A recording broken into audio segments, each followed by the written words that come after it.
Hello जी students, मैं SK जी। तो online class में आपका स्वागत है। जो बच्चे पहले यानी फर्स्ट वीडियो नहीं देखे होंगे वो सबसे फर्स्ट वीडियो पहले देखेंगे, उसके बाद सेकेंड वीडियो में देखेंगे। फर्स्ट वीडियो में हमने आव्यूह के बारे में, आव्यूह के परिचय में, आव्यूह के परिचय के बारे में हमने सारा विश्लेषण कर दिए हैं। सेकेंड वीडियो में हम सीखने वाले हैं कि आव्यूह के प्रकार कैसे होते हैं, और यह वीडियो खत्म होते ही आप 3.1 जो अलजेब्रा का टॉपिक है उससे आप दम डायरेक्टली बना सकते हैं, कोई भी डाउट नहीं होगा। नेक्स्ट क्लास में हम 3.1 का 10 क्वेश्चंस है वो सारे के सारे हम सोल्यूशन में डाल देंगे। हम आशा करते हैं कि अगर आपको फर्स्ट वीडियो और सेकेंड वीडियो अगर आप पढ़ लेते हैं तो सारा का सारा क्वेश्चन जो है आप लोग से सोल्यूशन हो जाएगा। तो आइए चलते हैं हम लोग नेक्स्ट वीडियो की तरफ। तो हम देखते हैं कि नेक्स्ट वीडियो का जो टॉपिक है वो हम लोग का क्या है।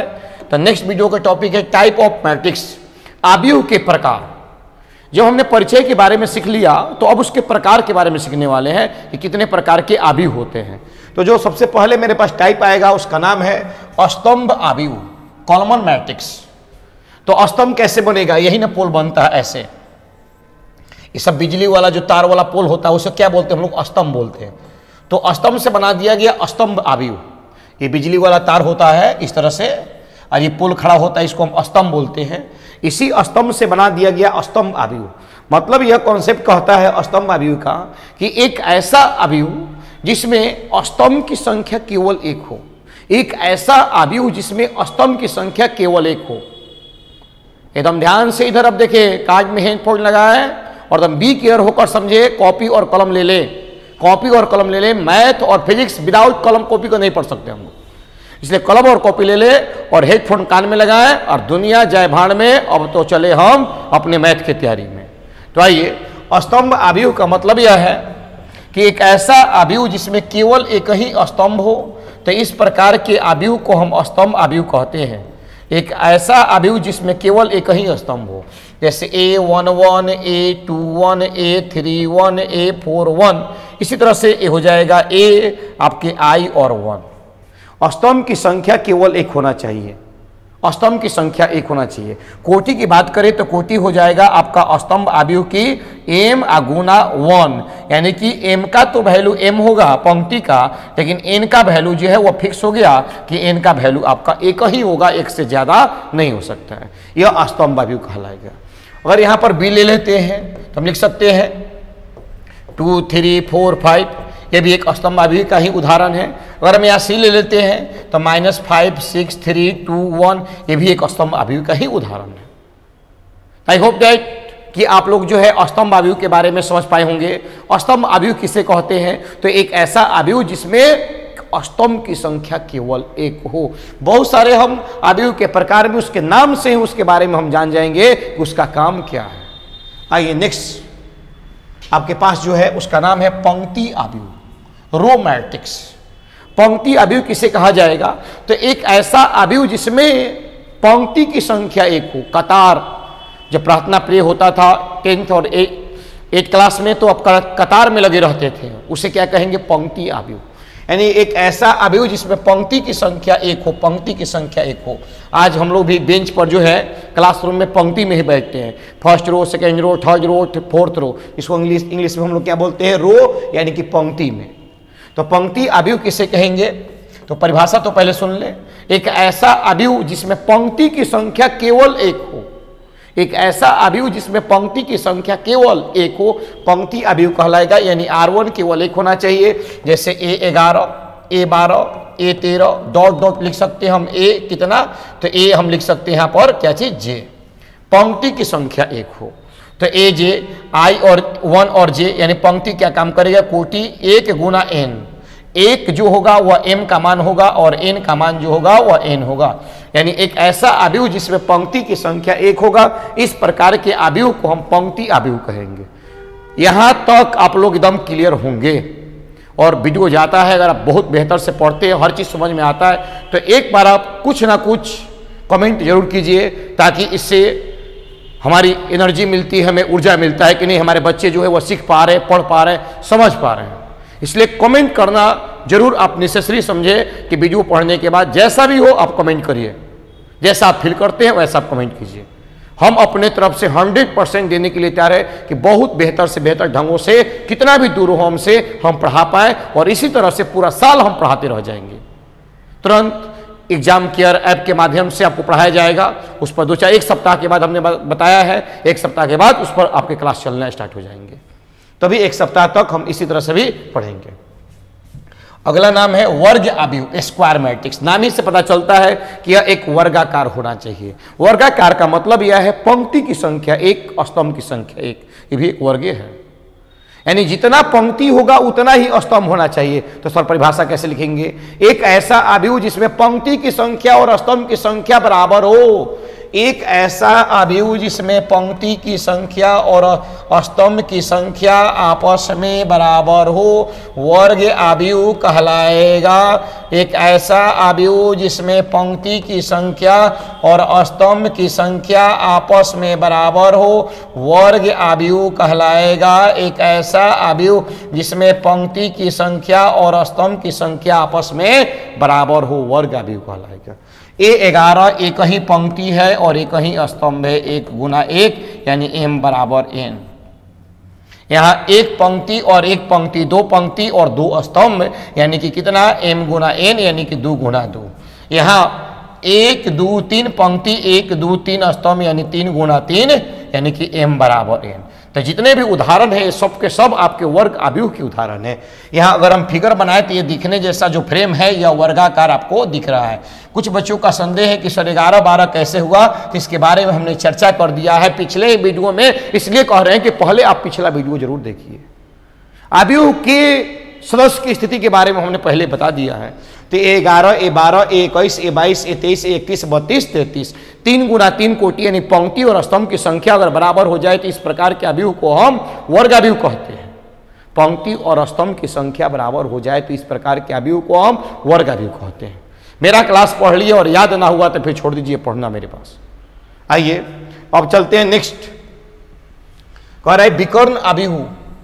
विकर्ण आव्यूह किसे कहेंगे? तो वैसे वर्ग आव्यूह, देखो विकर्ण आव्यूह के हमने परिभाषा में वर्ग आव्यूह के बारे में कहा।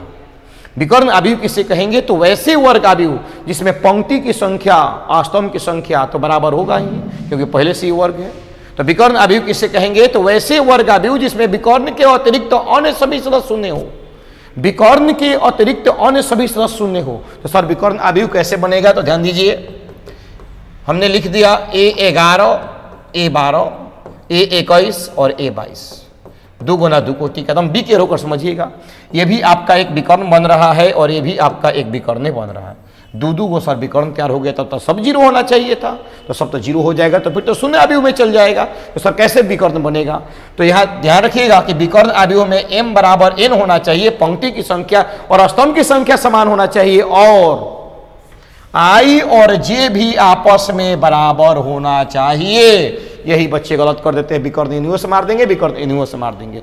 जैसे उदाहरण में आपको दे दी हम कि अगर A बराबर 2 0 और 4 है और B बराबर आपको दे दिया जाए कि 0 3 4 और 0 है, तो कहिएगा सर A भी विकर्ण है, B भी विकर्ण है, जो कि एकदम सरासर गलत है। यह जो होगा वो विकर्ण कभी होगा ही नहीं, यह जो होगा वो कभी विकर्ण होगा ही नहीं। तो विकर्ण कौन होगा? तो यह विकर्ण होगा। क्यों? क्योंकि A11 और A22 की स्थिति में यहाँ पर काम कर रहा है, A11 और A22 की स्थिति में काम कर रहा है। यानी I की संख्या और J की संख्या आपस में बराबर है। अगर I और J बराबर होगा तो वही कंडीशन विकर्ण का होगा, अदरवाइज कोई भी कंडीशन विकर्ण का नहीं होगा। यहाँ तक आप लोग क्लियर है कि वैसे आव्यूह जिसमें विकर्ण आव्यूह किसे कहेंगे? तो वैसे वर्ग आव्यूह जिसमें विकर्ण के अतिरिक्त सभी सदस्य शून्य हो, तो विकर्ण वाले वैसे सदस्य कहलाएंगे जिसमें I और J आपस में बराबर हो। I और J आपस में बराबर हो, ये विकर्ण वाले सदस्य कहलाएंगे। विकर्ण आव्यूह को हम डायगोनल मैट्रिक्स कहते हैं। तो विकर्ण आव्यूह होने के लिए सबसे पहले मेरा क्या होना जरूरी है? तो विकर्ण आव्यूह होने के लिए सबसे पहले वर्ग आव्यूह होना जरूरी है। विकर्ण आव्यूह होने के लिए सबसे पहले क्या होना जरूरी है? वर्ग आव्यूह होना जरूरी है। साथ में कब विकर्ण काम करेगा? तो ये दो डायगोनल बन गए, लेकिन वैसे विकर्ण काम करेंगे जिसमें I और J और I और G आपस में क्या होना चाहिए? बराबर होना चाहिए। चलिए अब हम आगे बढ़ते हैं। आपको पता है कि यहां तक आप एकदम क्लियर होंगे। नेक्स्ट टॉपिक हमको मिला आव्यूह के प्रकार में अदिश आव्यूह किसे कहा जाए भाई? Scalar quantities.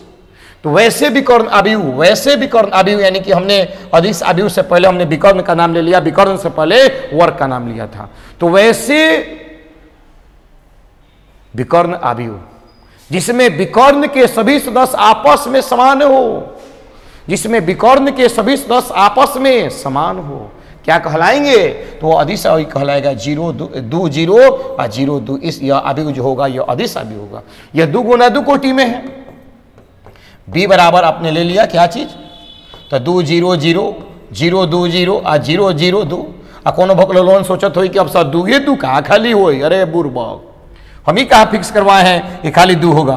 हमने बताया है कि विकर्ण का सदस्य जो है वह केवल आपस में क्या होना चाहिए? बराबर होना चाहिए। 2 4 10 20 कुछ भी हो सकता है। देख फिर 2 ही लिखा था, कुछ भी हो सकता है। तो यह हमने ले लिया 4 0 0 0 4 0 0 0 4। वैसे विकर्ण अवयव जिसमें विकर्ण के सभी सदस्य आपस में समान हो, 2 नहीं हो, समान हो। समान कोई भी नंबर हो सकता है, तो परिभाषा याद कर सकते हैं। वैसे विकर्ण अवयव जिसके सभी विकर्ण आपस में समान हो, इस प्रकार के अवयव को हम अदिश अवयव कहते हैं। आगे बढ़ते हैं हम लोग। अब मिला हमें तत्समक अवयव, आइडेंटिटी मैट्रिक्स। तो तत्समक अवयव किसे कहेंगे? तो पहले तो इसे जान ले कि इसे I2 से और I3 से 2 तरीकों से दर्शाया जाता है। या तो I2 से दिखाएंगे या तो हम I3 से दिखाएंगे। तो I2 का मतलब है 2 गुना 2 कोटि, I3 का मतलब है 3 गुना 3 कोटि। I2 का मतलब है 2 गुना 2 कोटि। क्यों? क्योंकि तत्समक होने के लिए क्या जरूरी है? अदिश। अदिश होने के लिए क्या जरूरी है? विकर्ण। विकर्ण होने के लिए क्या जरूरी है? वर्ग। और वर्ग में पंक्ति और स्तंभ आपस में बराबर होता है। जी सर, एकदम दिमाग में फिट कर गया। अब आइए, तत्समक अवयव किसे कहेंगे? Identity matrix. वैसे अदिश अवयव जिसका विकर्ण केवल 1 1 1 हो, वैसे अदिश अवयव जिसका विकर्ण केवल 1 हो या विकर्ण के प्रत्येक सदस्य केवल 1 के बराबर हो, इस प्रकार के अवयव को हम आइडेंटिटी मैट्रिक्स कहेंगे, तत्समक अवयव कहेंगे। और इसका विकर्ण जो होगा वह इस तरह से काम करेगा। 1 0 0 1 1 1 0 0 0 1 0 और 0 0 1। यानी ऐसा अदिश अवयव जिसका विकर्ण के प्रत्येक सदस्य 1 के बराबर हो, इकाई अवयव कहलाता है। इकाई अवयव को 2 प्रकार से दर्शाते हैं, I2 और I3। ए सर, अब के तो कहे तत्समक, अभी तो कहे इकाई। अरे बुर्बक, एक ही व्यक्ति है का 2 गो नाम, एगो राम खिलावन। तो सही इसी तरह से इसका 2 गो नाम है, एक है नाम तत्समक अवयव और एक को नाम है यूनिक मैट्रिक्स। यूनिक मैट्रिक्स यानी इसे कहेंगे हम इकाई अवयव। इकाई अवयव एक ही व्यक्ति का 2 गो नाम, एगो राम खिलावन। वैसे इस मैट्रिक्स का भी 2 नाम है, एक है तत्समक और एक है इकाई। तो इकाई पूछे या तत्समक पूछे, उसका विकर्ण 1 1 के बराबर होना चाहिए। आइए फिर से एक बार हम पीछे से बैक मार लेते हैं। स्तंभ जिसमें केवल एक ही स्तंभ हो, कोटि की बात की जाए तो m बराबर m और n बराबर 1। और बात किया जाए पंक्ति, तो पंक्ति में m बराबर 1 n बराबर n।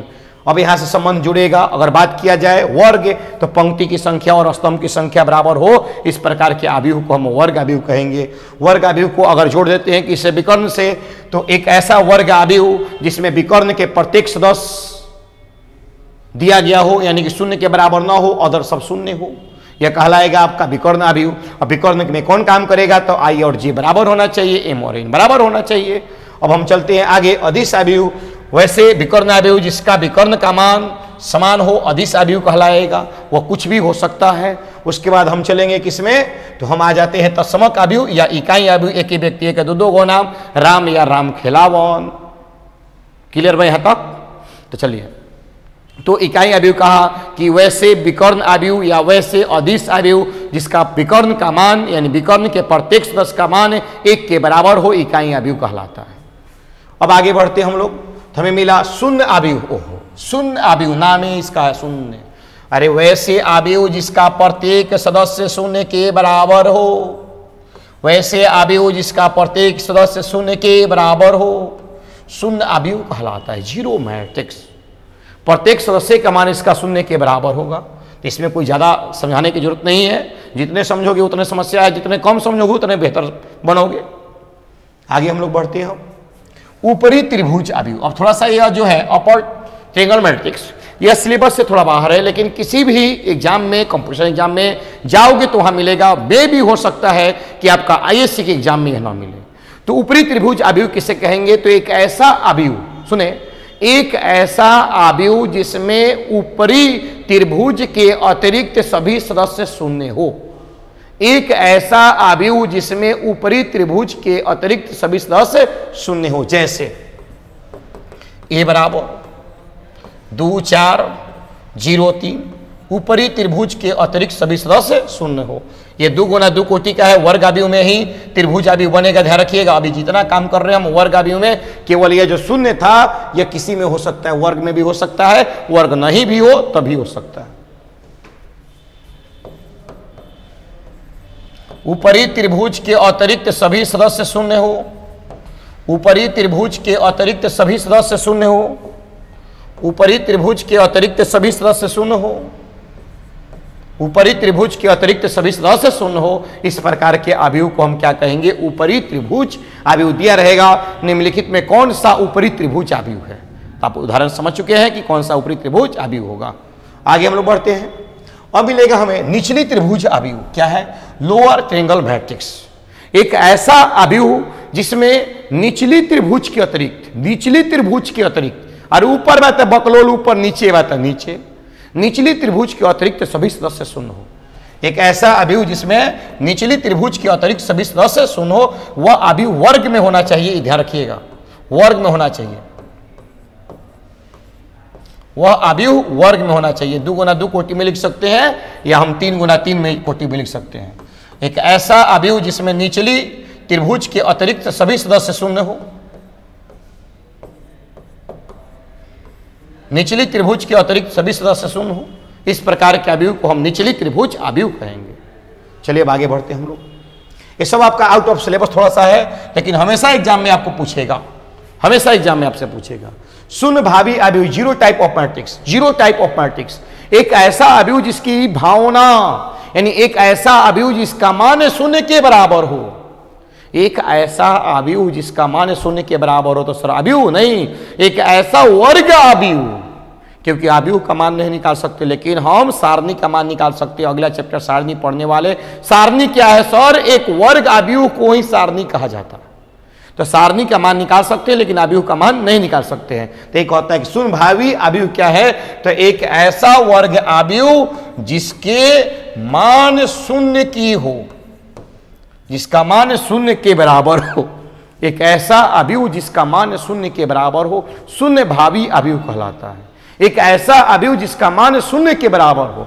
तो मान कैसे निकालेंगे? तो वैल्यू ऑफ ए निकालने के लिए समझ लीजिए, जब सारणी सिखाएंगे तो हम बनाएंगे कि कैसे इसका मान निकालेंगे। अभी जानिए क्रॉस मल्टीप्लाई कराएंगे। तो क्रॉस मल्टीप्लाई कराएंगे तो यह हो जाएगा 2 × 0 - 5 × 0, यानी 0 - 0 बराबर 0। तो वैल्यू ऑफ ए का जो आपने मान निकाला है, यह मॉडुलस नहीं है, मान है, जो किसके बराबर आएगा? 0 के बराबर आएगा। तो एक ऐसा अवयव जिसका मान शून्य के बराबर हो, तो ऐसा अवयव मान निकालना है तो वर्ग में जाना आपको जरूरी है, क्योंकि वर्ग अवयव आगे चलकर बनेगा विकर्ण अवयव। अब विकर्ण अवयव के रूप में अगर रहेगा तो उसे हम वर्ग अवयव जो है वो आगे चलकर बनेगा क्या चीज? सारणी। और सारणी का ही मान निकाल सकते हैं, अवयव का मान नहीं निकाल सकते। फिर सुनिएगा, एक ऐसा वर्ग अवयव जिसका मान शून्य के बराबर हो, तो वर्ग को ही बनाएंगे हम सारणी, और सारणी का मान ज्ञात कर सकते हैं, लेकिन अवयव का मान नहीं ज्ञात कर सकते। इसलिए यह जो दिया गया अवयव है यह कन्वर्ट हो गया किसमें? सारणी में। और जब मान निकालिएगा तो शून्य के बराबर आएगा। तो इसलिए कंपोजिशन के लेवल में यह चलता है कि शून्य भावी अवयव किसे कहते हैं? तो एक ऐसा अवयव जिसका मान शून्य के बराबर हो, इस प्रकार के अवयव को हम शून्य भावी अवयव कहें। हो सकता है कि आईएससी के एग्जाम में ना लेंगे, कंपोजिशन एयरपोर्ट एंगे, कहीं भी बैठिएगा तो पूछेगा निम्नलिखित में कौन सा शून्य भावी अवयव है। सबका मान निकालना सीख लीजिए और बताइए जिसका मान 0 है वह शून्य भावी कहलाएगा। चलिए, हमने केवल 2 गुना 2 का सिखाया, 3 गुना 3 आगे हमने सिखा देंगे। क्रॉस मल्टीप्लाई करेंगे तो इसका मान 0 के बराबर आ जाएगा। आगे हम लोग बढ़ते हैं। अब समान अवयव इक्वल मैट्रिक्स। इक्वल मैट्रिक्स को पढ़ने से पहले इसको पढ़े, तुलनात्मक अवयव कंपेरेबल मैट्रिक्स। तुलनात्मक अवयव ऐसे आप दो अवयव तुलना किसके बीच किया जाएगा, एक विषय के बीच नहीं ना, कम से कम दुगो रहना चाहिए।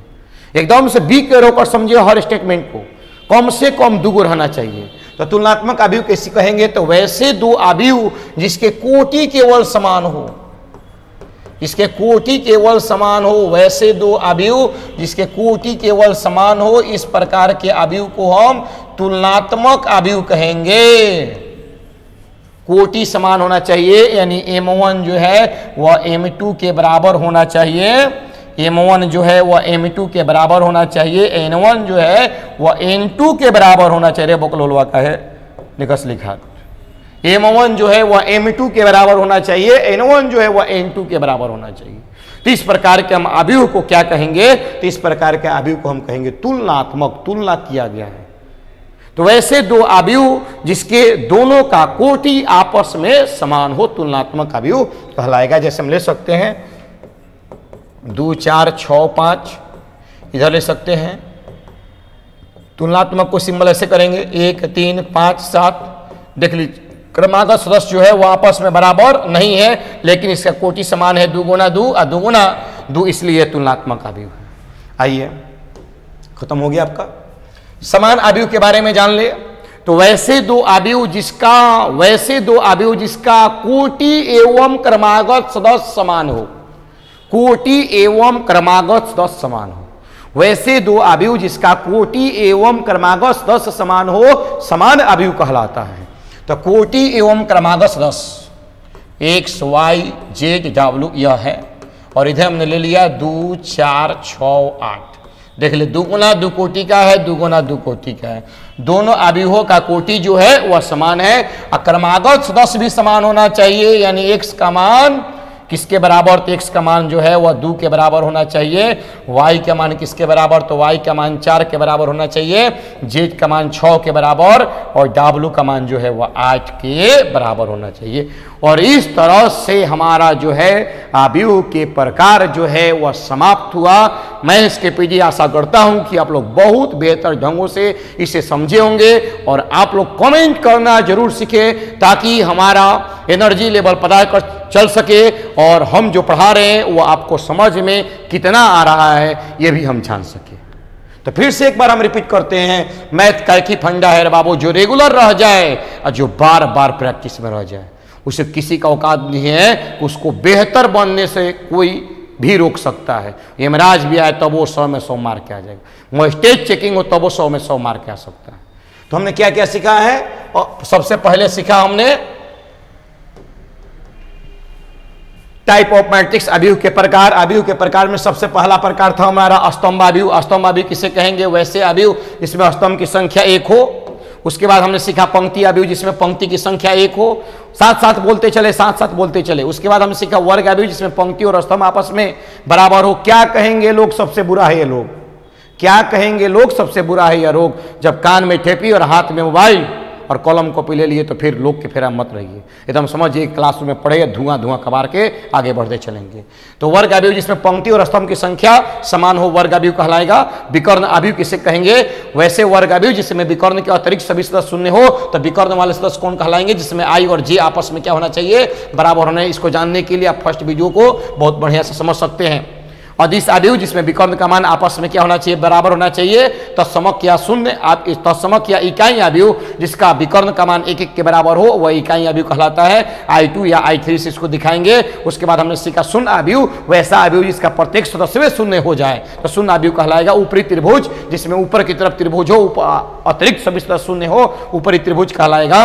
निचली त्रिभुज जिसमें निचली त्रिभुज हो, बाकी अतिरिक्त सब शून्य हो, निचली त्रिभुज कहलाएगा। उसके बाद सीखा शून्य भावी अवयव, ऐसा वर्ग अवयव जिसका मान शून्य के बराबर हो, शून्य भावी अवयव कहलाता है। अभी हमने सिखाया कि क्रॉस मल्टीप्लाई करेंगे, बाकी जब 7 दिन सिखाएंगे तो अवयव का मान निकालना हम सिखा देंगे कि वर्ग अवयव के कैसे मान निकालते हैं। उसके बाद हमने सिखाया तुलनात्मक अवयव। तुलनात्मक अवयव में केवल कोटि बराबर होना चाहिए। जोड़ घटाव के प्रक्रिया में तुलनात्मक अवयव का हम प्रयोग करेंगे। तुलनात्मक अवयव में केवल कोटि बराबर होना चाहिए। और जब हमने सीखा क्या चीज समान अवयव, तो कोटि के साथ साथ क्रमागत सदस्य भी बराबर होना चाहिए।